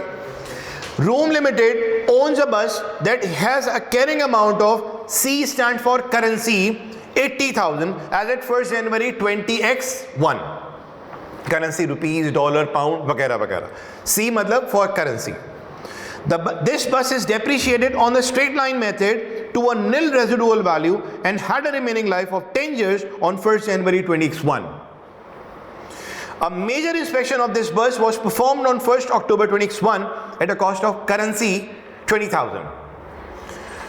Achari, show the journal entry relating to the major inspection and present the bus in the detailed statement of financial position of Room Limited as of 31st December 2021. बाकी सारी बातें जो हैं बेटा वो एक्सपेंस आउट होगा, पुरानी बात। यार ये भी जो है ना इंक्रीज आइदर, ये भी पुरानी बात है, कुछ ऐसा ज़बरदस्त वाला एरिया नहीं है। पार्ट बदली हो रहा है, चलो जी कैपिटलाइज होगा, शर्त ये है कि पुराने पार्ट को तुम डिस्पोजल रिकॉर्ड जरूर करना। ये नहीं है कि डिस्पोजल रिकॉर्ड नहीं किया, तुमने नए पार्ट को कैपिटलाइज कर लिया, होगा क्या कि यार एसेट की वैल्यू ओवर स्टेट होने का खर्चा है। ठीक, ये बात, ये वाली बात आसान है अंडरस्टैंड करने में। अभी जो बात करें वो मुश्किल नहीं है, लेकिन चूंकि हमारे सामने फर्स्ट टाइम आ रही है कि सर ऐसा भी होता है, तो उसको हम जरा नंबर्स के थ्रू समझना चाह रहे हैं। अब देखो, जर्नल जो बनी 1 अक्टूबर 2021 पे, बस मेजर इंस्पेक्शन जो कॉस्ट है वो डेबिट होगी और बैंक क्या हो जाएगा, बोलिए क्रेडिट। अमाउंट कितना खर्च हो रहा है, बोलिए बोले 20,000। ये क्या होगा, कैपिटलाइज। डन। फिर देखिए 31 दिसंबर 2021 पे, यानी कि ईयर एंड आ गया, 2 महीने का डेप्रिसिएशन होगा, 3 महीने का अक्टूबर नवंबर दिसंबर। डेप्रिसिएशन डेबिट, एक्यूमुलेटेड डेप्रिसिएशन होना है क्रेडिट। अब सर यहां पे दिमाग में बात आ रही है सर, एक तरफ बस 10 साल रिमेनिंग लाइफ, एक तरफ मेजर इंस्पेक्शन लाइफ बोले कितना 2 साल। तो सर इसका क्या डेप्रिसिएशन का तरीकेकार अपनाएं, ये हम बेसिकली समझना चाह रहे हैं एग्जांपल के थ्रू। वर्बली बात मैंने की, कुछ समझ आई कुछ नहीं आई, उस चीज को बिल्कुल पक्का करने के लिए मैं एग्जांपल का सपोर्ट ले रहा हूं यहां पे। अब देखो डेप्रिसिएशन जो फिजिकल बस है उसका कैसे निकाला गया, जरा देखिए नीचे ब्रैकेट्स बने हुए। 80,000 माइनस 0 यानी कि 80,000 इज कॉस्ट। स्क्रैप वैल्यू क्या है बोलिए, तो डेप्रिशिएबल अमाउंट कितना आया 80,000 और लाइफ कितनी है बोले 10 साल, मल्टीप्लाई बाय 1 कर लिया। तो सर फिजिकल बस का तो पूरे 12 महीनों का आएगा। Are we clear, nothing special, nothing confusing, I hope so. और सर ये जो मेजर इंस्पेक्शन ऑफ बस है इसका देखिए डेप्रिसिएशन निकालने के लिए 20,000 डिवाइड बाय 10 नहीं किया है, 20,000 डिवाइड बाय बोले कितना किया 2, और इंस्पेक्शन हुई कब है, उस वक्त से लेके ईयर एंड तक कितने महीने बनते हैं 3। तो इसका मतलब मल्टीप्लाई बाय 3 बाय 12 किया तो हमारे पास 3 महीनों का डेप्रिसिएशन आ गया, जो कि कितना बना बोले 2,500। तो डेप्रिसिएशन इन टोटल कितना हो गया 10,500। सर ये तो चले जनरल हो गया। उसने बोला था और हमारा भी एक कंसर्न है सर SOFP में, स्टेटमेंट ऑफ फाइनेंशियल पोजीशन में ये दिखेगा किस तरह से, जरा यहां पे देख लीजिए, नीचे आओ, लिखा हुआ है बस। अरे सर बस फिजिकल भी है इसमें और मेजर इंस्पेक्शन भी। हमें बेसिकली रिपोर्ट किस तरह से करना है इसको हम यहां पे देखना चाह रहे हैं। बाकी की रिपोर्टिंग यार कॉमन सी है, सिर्फ ये हमारे लिए फॉर द फर्स्ट टाइम आया, इसको रिपोर्ट कैसे करना है SOFP में। बस का टाइटल दिया आपने, नॉन करंट एसेट में बस आ रहा है। अब देखो इसका ब्रेकअप देखोगे आपको खुद समझ आ जाएगा। 80,000 क्या है कॉस्ट फिजिकल बस, 20,000 क्या है मेजर इंस्पेक्शन, 8,000 क्या है फिजिकल बस का डेप्रिसिएशन, और मेजर इंस्पेक्शन कितना है 2,500, जो अमाउंट आ गया कितना 89,500। This is the amount that will be reported in the statement of financial position. For this मैंने इसका सपोर्ट ले लिया ताकि जहनों में जो बात बोली जा रही है ना वो टिका के समझ आ जाएगा, अच्छा सर ऐसा भी होता है क्या। आगे बढ़े, अब आ जाइए पेज नंबर 11 पे।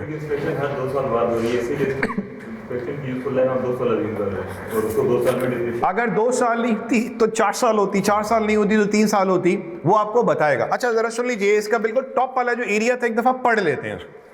पेज नंबर 10 के बिल्कुल टॉप पे जो लिखा हुआ है, when an asset require regular major inspection as a condition to its continued use, an example, an obvious example given in IS 16 para 14 being an aircraft, then the cost thereof or an estimate thereof, या तो cost या तो उसका जो estimate है must be capitalized as soon as the cost is incurred or an obligation arise। यानी कि हर 2 साल बाद, सर अभी हमने वो इंस्पेक्शन कराई नहीं है लेकिन हमारी ऑब्लिगेशन तो अराइज हो चुकी है, ठीक। The inspection will be recognised बोलिए as an asset. This major inspection asset is then depreciated over the period until the date of the next inspection। वो बोल दी बात जो 2 साल की जो हम बात कर रहे थे। If the cost of the inspection is significant, जरा तगड़ा पॉइंट आ रहा है, बड़ा दमदार पॉइंट आ रहा है। अगर उस इंस्पेक्शन की कॉस्ट सिग्निफिकेंट है, उसका रेट और डेप्रिसिएशन का मेथड भी डिफर करता है उस फिजिकल के मुकाबले में, तो इसका हुक्मनामा यहां पे जारी हुआ। Then the cost of the inspection must be recognized as a बोलिए सेपरेट पार्ट। अगर सिग्निफिकेंट है, डेप्रिसिएशन का मेथड रेट में अलग है, तो बोलता है भाई तो इसको तुमने मेजर इंस्पेक्शन के नाम से क्या करना पड़ेगा, बोलिए रिकॉर्ड करना पड़ेगा। आ जाइए आगे बढ़े, पेज नंबर 11 पे आ जाओ, पेज नंबर 11। चलिए जी, अब आ जाइए एक्सचेंज ऑफ एसिड, यानी कि अदली बदली हो रहे हैं एसिड। तो मेरा एसिड ले लो, अपना एसिड दे दो, तो जो नया एसिड हमारे पास आ रहा है उसको हम अपने पास कितने से स्वागत करेंगे ये मालूम करना है हमें इस एरिया में। क्या समझे बात, पुराना एसिड दे रहे हैं, नया एसिड ले रहे हैं। जो नया एसिड हमारे पास आ रहा है, इस एक्सचेंज ट्रांजैक्शन से उस नए एसिड को हम लोग अपने पास कितने से डेबिट करेंगे, ये है इस एरिया का डिस्कशन। आइए, एक्सचेंज ऑफ एसिड्स। एग्जाम्पल लेता हूं एक। सर, मेरा जो पुराना एसिड है उसकी कॉस्ट है 70, उसका एक्यूमुलेटेड डेप्रिसिएशन है 30, उसकी जो कैरिंग वैल्यू आई कितनी आई बोले 40। कोई ऐसी जबरदस्त बात तो हमने की नहीं। पुरानी carrying value minus cost minus accumulated depreciation is equal to net book value, carrying value, written down value. अच्छा जी सर, मैं न्यू एसिड लेना चाहता हूं, उसकी जो फेयर वैल्यू है, फेयर वैल्यू एक बहुत गहरा अल्फाज है, ठीक? यानी कि फेयर वैल्यू के ऊपर एक पूरा अकाउंटिंग स्टैंडर्ड है, जो कि अभी हम नहीं ना कैफ 5 में ये पढ़ेंगे, सीफैप 1 के अंदर फेयर वैल्यू की पूरे अल्फाज के ऊपर एक स्टैंडर्ड बेस करता है IFRS 13 के नाम से। यहां पे जो हम फेयर वैल्यू ले रहे एज एन एग्जांपल हम बोल रहे हैं, fair value as an example हम बोल रहे हैं मार्केट वैल्यू, ठीक? खाली मार्केट वैल्यू की हद तक इसकी लिमिटेशन नहीं है, और बहुत कुछ इसमें आना है, जिसके लिए बाकायदा तौर पे स्टैंडर्ड है, जो कि आप सीफैप 1 में इंशाल्लाह ताला जब पहुंच जाएंगे तो पढ़ेंगे, तो वहां पे इसका पूरा डिटेल तर्जुमा कराया जाएगा। यहां पे इसका मतलब मैं ले रहा हूं मार्केट वैल्यू, अज्यूमिंग वो है 85। ठीक हो गया?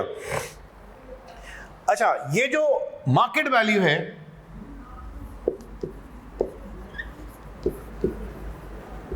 यानी कि एग्जाम्पल के तौर पे मैं ले रहा हूं, बोलिए मार्केट वैल्यू जो कि कितनी है, बोलिए 85। सर, ये जो वैल्यू है इसके साथ अल्फाज इस्तेमाल हुआ है क्लियरली एविडेंट का। क्लियरली एविडेंट का मतलब क्या? मतलब वाज़े है, ऐसे ही लिख दिया, ठीक है जी? मतलब क्लियर है एकदम, ठीक? ये तो समझते हैं या बहुत ज्यादा इंग्लिश है आप लोग? क्लियर है, मैं ये लिख देता हूं, या क्लियर है, ये हो गया, या वेरीफाई हो सकती है, ठीक? क्लियरली एविडेंट मतलब वाज़े है, क्लियर है, मतलब इसको वेरीफाई हम लोग, ये वो अल्फाज हैं जो मैं वर्बली तो बोल रहा हूं, मैंने बस लिख दिए, बोले तो मैं मिटा दूं। अच्छा जी, और ये जो एसिड है इसकी भी कोई होगी मार्केट वैल्यू, जिसको हम लोग फेयर वैल्यू के हवाले से पुकार रहे हैं, ये है 48। सर, इसके बारे में बोला ये जा रहा है कि वाज़े नहीं है, क्लियर नहीं है, मतलब इतने आसानी से वेरीफाई भी नहीं की जा सकती। लेकिन सर, इसको हम लोग रिलायबली मेजर कर सकते हैं। तो अगर ऐसी सूरत हाल हो तो मैं पुराना एसिड जब दे रहा हूंगा और नया एसिड ले रहा हूंगा, तो मैं अपने पास नए एसिड को कितने से डेबिट करूंगा, मुझे ये चीज मालूम करनी है। सर, इस ट्रांजैक्शन पे हमें फायदा भी नुकसान भी हो सकता है, ऐसा है या नहीं है? बोलो। अगर मेरे पास से एक चीज जा रही है, मेरे पास से जो चीज आ रही है, जो आउटफ्लो हो रहे हैं वो 10 रुपए के हो रहे हैं, 10K हो रहे हैं और मेरे पास इनफ्लो जो एसेट का हो रहा है वो 12 रुपए का है, तो आप मुझे बताइए मुझे इस ट्रांजैक्शन पे, एक्सचेंज ट्रांजैक्शन पे क्या होता हुआ नजर आ रहा है? 2 रुपए का मुनाफा। हम मुनाफे या नुकसान की बात तो करेंगे, जरूर करेंगे, हमारे कोर्स का पार्ट है, ठीक। डिस्पोजल का जब सिनेरियो आएगा, अकाउंटिंग की सारी वहां पे खुल जानी है। सर वहां पे डिस्पोजल की यूं डेबिट होगा, ये क्रेडिट होगा, वो तो चले होगा, वो तो बात की बात है। हम अभी यहां पे सिर्फ एक नुक्ते पे काम कर रहे हैं। वो एक नुक्ता ये है कि भाई जो तुम्हारे पास इस एक्सचेंज की वजह से जो एसेट आ रहा है, जो पुराना एसेट दे रहे हो, नया एसेट जो आ रहा है, उसको तुम अपनी बुक्स में किस अमाउंट से करोगे डेबिट, ये है अभी यहां का मौजू। गेन होगा, लॉस होगा, वो डिस्कस करेंगे, इसी के साथ पार्ट जुड़ जाएगा। लेकिन हमारा भी यहां पे मौजू क्या है कि जो नया एसेट आ रहा है उसको हमने डेबिट कितने से करना है। अब इस सूरत हाल में cost of new asset is equals to, क्या करेंगे? पुराना एसेट जो है वो भी आपको दिख रहा है, उसकी बुक वैल्यू भी दिख रही है, उसकी आपको फेयर वैल्यू भी दिख रही है, ठीक है जी। और जो नया एसेट है उसकी फेयर वैल्यू दिख रही है, यानी कि न्यू एसेट की फेयर वैल्यू दिख रही है, यहां की भी फेयर वैल्यू दिख रही है। ये भाई बड़ी वाज़ेह है, ये वाज़ेह नहीं है। तो आप मुझे बताएं इन दोनों में से पलड़ा आपको भारी किसका दिख रहा है? खुद बताइए ईमानदारी से, जहां पे वजाहत आपको ज्यादा मिल रही है। एक चीज बड़ी वाज़ेह है, क्लियर है भाई, आराम से वेरीफाई हो सकती है, शक शुबात ना होने के बराबर है। और एक जगह एलिमेंट आ रहा है रिलायबल का, तो रिलायबल और क्लियरली एविडेंट में आप मुझे बताएं पलड़ा भारी आपको नजर किसका आ रहा है? तो यहां पे स्टैंडर्ड ने बोला कि नया एसेट जो तुम्हारे पास आएगा ना, वो क्या करना होगा? Fair value of new asset जो होगी उससे तुमने क्या करना होगा? एसेट को कितना बोलिए? 85, यानी कि पीपी जो तुम्हारा डेबिट होना है वो कितने से होना है? बोलिए 85। कैश क्रेडिट वो अलाउंस वो सब बाद में हम देखेंगे, अभी हम सिर्फ ये देख रहे हैं कि पीपी डेबिट कितने से होना है, बस। एक बात तो ये हुई। दूसरी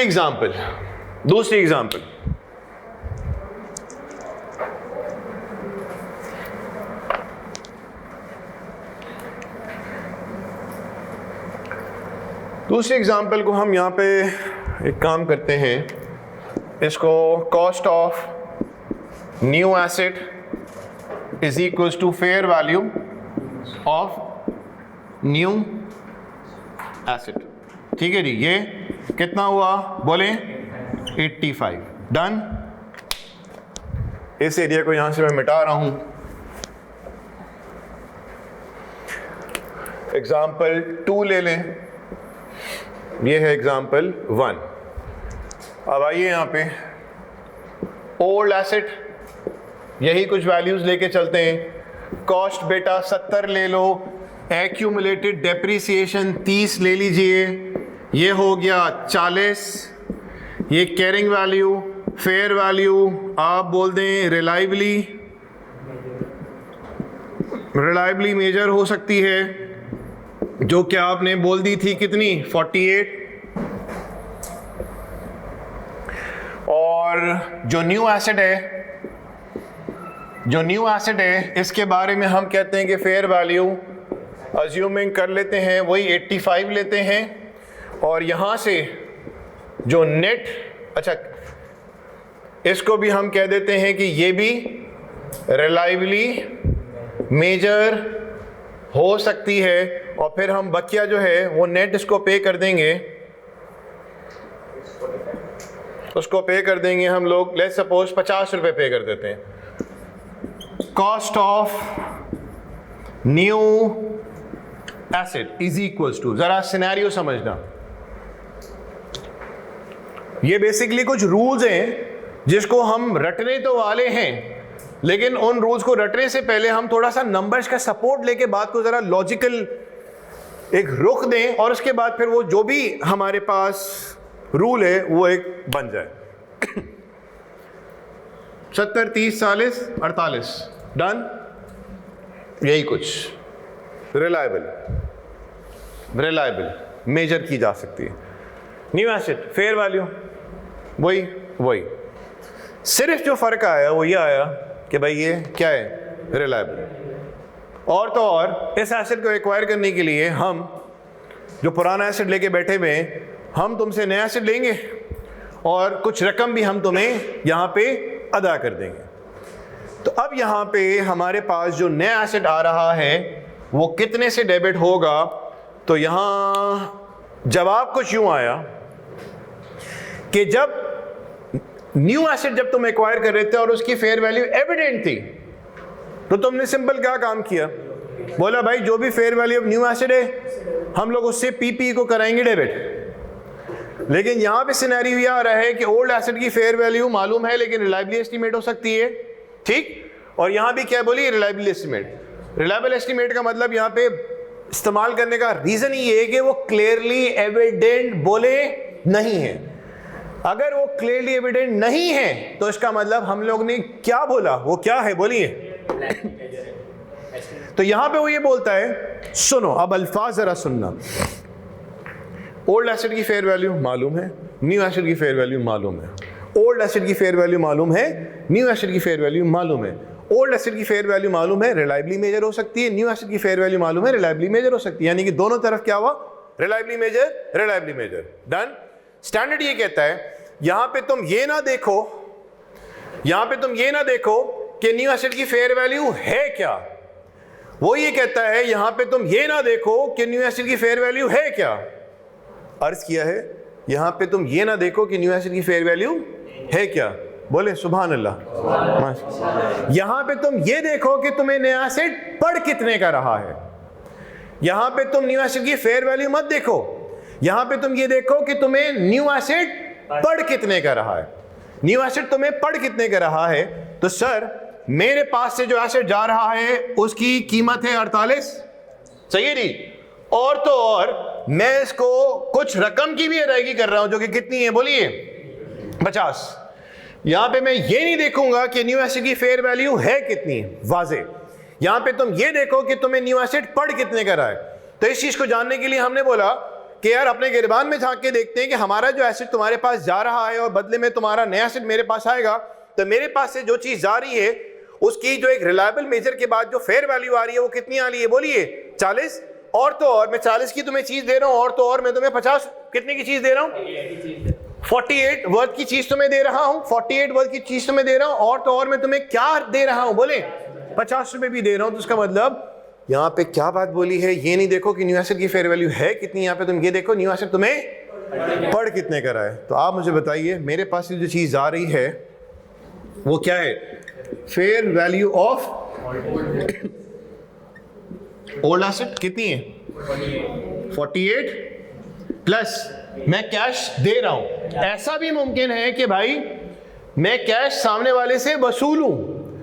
ये कब होगा, जब मेरे पास से एक चीज आ रही है भारी भरकम और आ रही है उसके मुकाबले में कम वर्थ की, तो मेरे पास वो सामने वाला बंदा पैसा भी दे रहा होगा। तो यहां पे क्या आ रहा है, कैश पेड भी आ सकता है और बोले कैश बोलिए रिसीव्ड भी आ सकता है। हेलो बात समझ आई, बताइए कितना 50, ये कितना हो गया 98 done.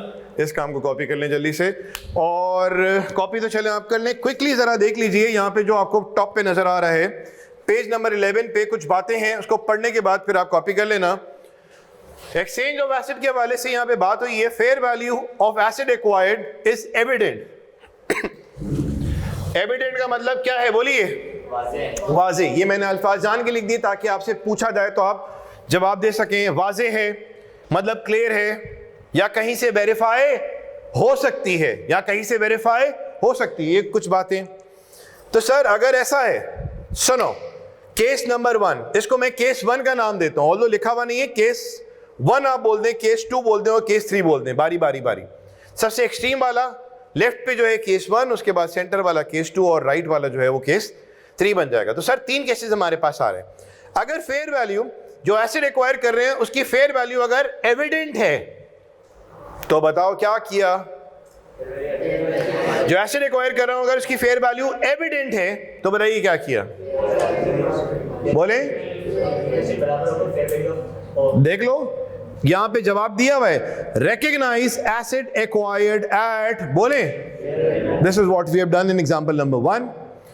Switching to case number 2, fair value of asset acquired is not given, या तो given नहीं है। चलो एक बात, अगर given नहीं है, ठीक, एक बात होगी, और तो और वो बोलता है भाई एविडेंट भी नहीं है। ठीक बेटा, अगर एविडेंट नहीं है तो इसका मतलब ये नहीं है कि वो रिलायबली मेजर नहीं हो सकती। हेलो, ठीक। और फिर वो बोलता है but fair value of old asset is available.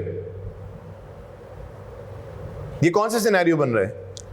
Case number 2 बनता हुआ नजर आ रहा है। या तो गिवन नहीं है, ठीक, खैर है, कोई मसला नहीं है।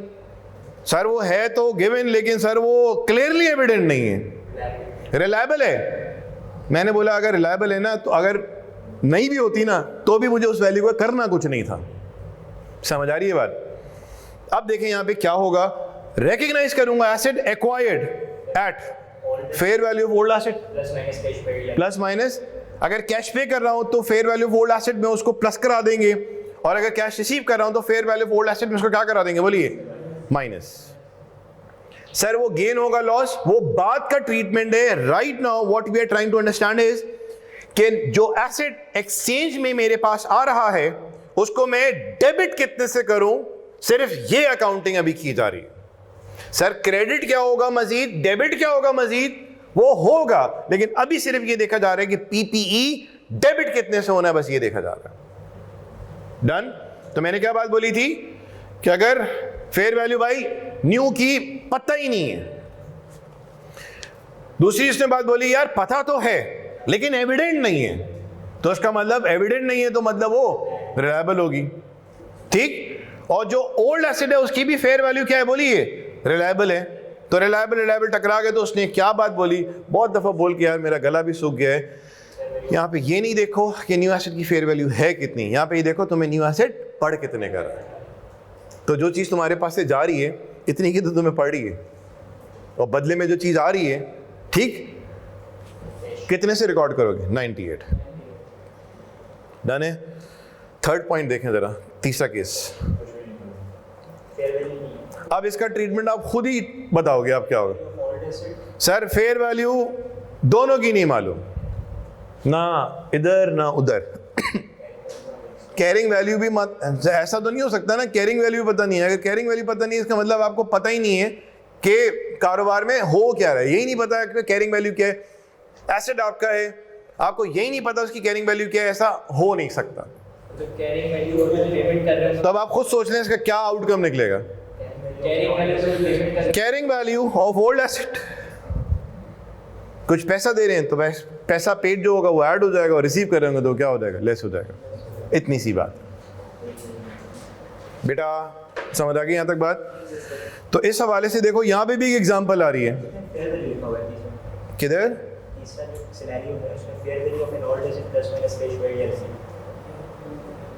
कैरिंग वैल्यू लिखा हुआ है, फेयर वैल्यू लिखा हुआ है। इसका मतलब ये हैंड आउट में एक मिस्टेक है। एक मिनट देख लूं मैं। भाईजान हैंड आउट में एक मिस्टेक है, thank you very much. Page 11 पे, बस उमर भाई आपकी मेहरबानी, आप नहीं होते तो बस हम दरबदर हो जाते। देखो ना फेयर वैल्यू, अभी फेयर वैल्यू को तो यहाँ पे आपने खुद ही उसको एलिमिनेट कर दिया ना, क्योंकि फेयर वैल्यू वो बोलता है ना fair value of none of the asset is available. तो नीचे कैसे उसका सोल्यूशन में आ सकता है कि भाई fair value of old asset, ऊपर बोलता है कि गिवन ही नहीं है तो हम यहाँ से कहाँ से लेंगे। तो fair value of old asset लिखा हुआ है ना, तो फेयर वैल्यू काट के आप कैरिंग वैल्यू लिखें। बाकी जो पीडीएफ है मैं अपडेट करके आपको भेज दूंगा ताकि आपके पास सही रिकॉर्ड रह जाए। तो आई रिपीट, जो तीसरा केस है, केस 3, जिसके ऊपर हमने केस 1, 2, 3 खुद करके लिखा है, जब फेयर वैल्यू मालूम ही नहीं है तो नीचे फेयर वैल्यू तो यूज कर ही नहीं सकते। तो यहाँ पे जो fair value of old asset लिखा हुआ है ना, यार फेयर वैल्यू काट दो, और उसके साथ लिख दें कैरिंग वैल्यू। जब सिनेरियो में आप खुद इतना डूब जाते हैं ना, तो अगर मेरी जबान से बात गलत भी निकलती है तो आप फौरन वहां पे उस बात को पकड़ लेंगे, क्योंकि आप सिनेरियो के अंदर इन्वॉल्व हो चुके होते हैं। ठीक है बेटा, फिर इसकी एग्जांपल है इंशाल्लाह जो हमारी तीसरी क्लास होगी उसके अंदर क्या होगा, ये जितने भी अभी तक सवाल हमने छोड़ दिए हैं जिसका ताल्लुक किससे है, इनिशियल कॉस्ट से है, और दूसरा क्या होगा, इनिशियल कॉस्ट, सब्सिक्वेंट कॉस्ट, ठीक है जी, और एक्सचेंज का ये रहा सवाल। पीछे जितने सवाल हमारे नंबर्स के रह गए ना, उसमें दो एरियाज आ रहे हैं, इनिशियल कॉस्ट वाला और दूसरा सब्सिक्वेंट कॉस्ट वाला। नॉलेज हमने ज्यादा गेन कर ली, लेकिन इतने ज्यादा गहराई में आए कि अपने आज तक कभी पूछा नहीं है। नहीं पूछा तो नॉलेज तो होनी चाहिए, कल को मूड चेंज हो जाए वो पूछे कि हाँ भाई मेजर इंस्पेक्शन का तुम क्या करते हो, मेजर रिप्लेसमेंट ऑफ पार्ट का क्या करते हो, और छोटे मोटे चिल्लर पार्ट की रिप्लेसमेंट हो रही है उसका क्या करते हो। आई होप सो उसका मैंने आपको बड़ा अच्छा सा आइडिया दे दिया होगा। ठीक है जी, तो इंशाल्लाह हमारी जो तीसरी क्लास होती है उसमें मुलाकात करते हैं। बाकी आज के लिए बस इतना ही है। अल्लाह हाफिज़।